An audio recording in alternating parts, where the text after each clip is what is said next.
Bueno, profesor Manuel, ya entramos de materia informativa, ¿no? Sí, señor. Vicerrectorado y ULA. ¿Qué tenemos? Oye, usted anda vestida como de tigre, ¿no? Sí. ¿Ah? Bueno, Una tigresa. una tigrita. Fíjate una cosa, no, Lester. Tenemos un invitado de honor, Lester Rodríguez Herrera. Carolina decía que muy controversial, porque todas esas personas que se han formado muy intelectualmente y que han opinado tantas cosas que los demás muchas veces no entienden, lógicamente son personas controversiales, ¿no? Yo recuerdo que controversial, por ejemplo, Rómulo Betancourt, que no fue ningún tontoroco, ¿no? ¿Ah? Rómulo Betancourt, unos dicen que fue el padre de la democracia y otros que no. Pero, yo creo que tuvo mucho que ver con eso. Pero se dice que fue. Así Claro. es. Y tuvo mucho que ver con eso. Y eso fue un reconocimiento. Así es, lo mismo Mira, que Rafael Caldera, tú no puedes ignorar eso. Hay algo lo cual tú eres especialista. ¿Por qué Donald Trump dice que unos recursos le quedan a Venezuela, unos poquitos, y otros que ellos se llevan los recursos del petróleo? Y otros las empresas, los empresarios. Y otros los empresarios. Bueno, mira, ese es un tema, digamos, bastante interesante y bastante controversial, porque los venezolanos todavía, los de un lado y del otro, cuando me refiero a un lado y el otro, me refiero al chavismo, sobre todo ese chavismo duro, y a la oposición, no hemos entendido que hay una nueva realidad después del 3 de enero. Y no la hemos entendido porque tradicionalmente los venezolanos hemos actuado en función de nuestras emociones. Así es. Es decir, lo que ha dictado nuestras decisiones han sido más las emociones que el cerebro. Es decir, hemos sido demasiado emocionales. Así es. Entonces, ese golpe del 3 de enero, que se lleven a un presidente, que se lo lleven a otro país, que lo pongan preso, que venga otra realidad, pues es un poco extraña, es un poco no entendible para mucha gente. Y sobre todo, que continúe el gobierno. Porque ¿qué era lo que la gente esperaba y qué era lo que la gente decía? Que hacía pum. Que venga una invasión, que hagan esto, que se lo lleven. ¿Para gobernar quiénes? Nosotros. Y resulta que no. El jefe del imperio, el comandante Donald J. Trump, decidió que quien iba a liderar este proceso era Delcy Eloína Rodríguez Gómez. Y eso no lo entendieron. Lo mismo que estaban antes. Por supuesto, pues es la vicepresidenta de la República. Y eso es un shock, eso es un golpe. Y luego el otro golpe tiene que ver con el chavismo duro. Ese chavismo que no entiende, yo lo escribí mucho, lo escribí recién después del 3 de enero, que por qué era Delcy Eloína y no otra persona. Y no entiende que este es un gobierno tutelado.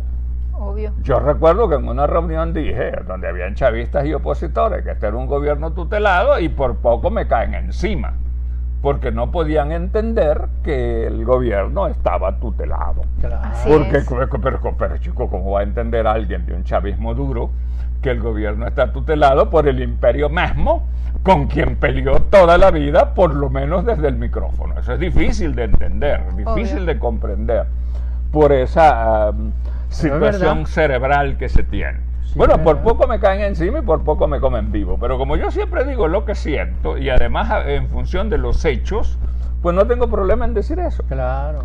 Y luego viene lo que siempre le dije yo a este gobierno en muchos escritos. De nada le sirve a los venezolanos tener la reserva petrolera más grande del mundo si está en el suelo.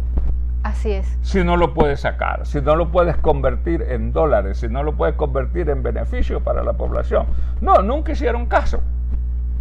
Resulta que después de esto Jorge Rodríguez repite la misma frase.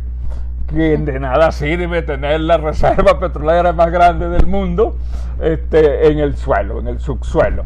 Caramba, chico, pero tienes tantos años gobernando y no te había dado cuenta. Llegó el 3 de enero y te diste cuenta. Aleluya que se dieron cuenta. Y eso está bien.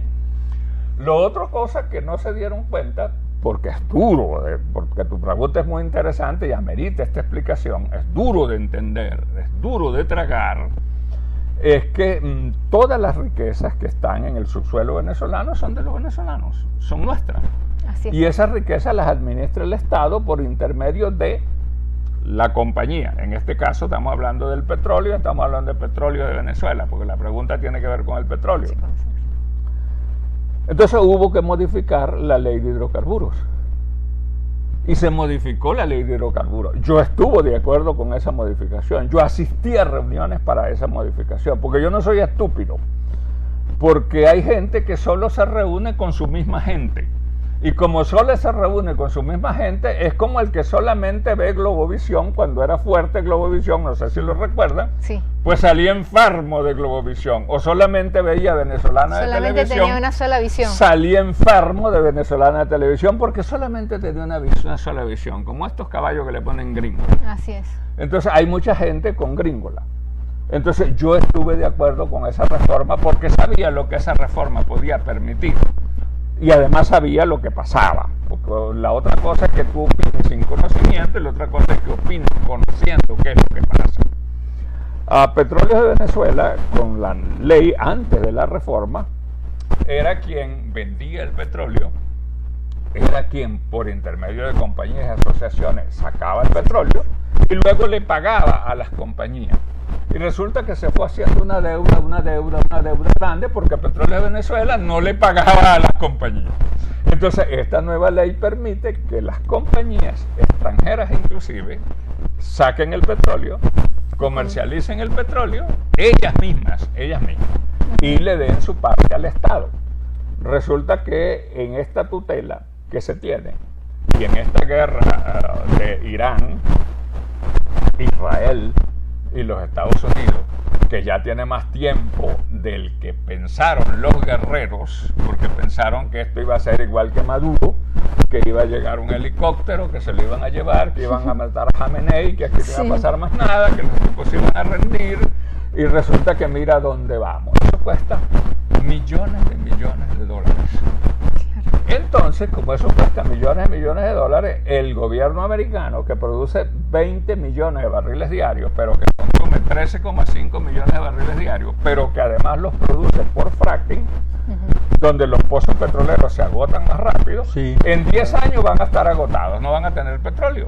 Entonces, el único que pueden tener a su disposición, no el único, pero por lo menos donde ellos son jefes, Claro, y claro. los tutelan Lo que ahora, tienen a la mano. el que tiene a la mano, que además está cerquita, es el petróleo venezolano.